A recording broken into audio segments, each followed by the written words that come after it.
ও আচ্ছা, এই গফুর কাকা, এই দিকে রয়েছে খালাম্মা আপনার লগে কথা কইব।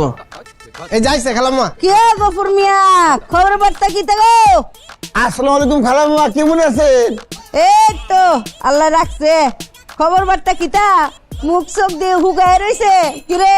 খালাম্মা উপরে তো দেখতেছেন তো, এর লাগে মুখ হুগনা লাগতেছে, কাছে আহেন দেখবেন মুখ ফুল লাগেছে। খাওনের অভাব, ভাইটামিনের অভাব হয়েছে তোমার শরীরে।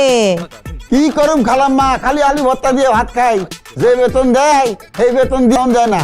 আহারে, শীতের ফিডা সিরাও তো খাইছো না? কখনো খাই নাই খালাম্মা, খেজুরের রস তো নামে নাই। আমি আবার খেজুরের রসের পিঠা ছাড়া খাইবার পারি না, আখের গুড়ের পিঠা ভাল লাগে না, খালি বমি আয়। ও তদ্দনিতে তো শীতকাল ওই শেষ, গরমকাল আয় পড়বো, খেজুরের গুড় তো পচতে যাবো গা।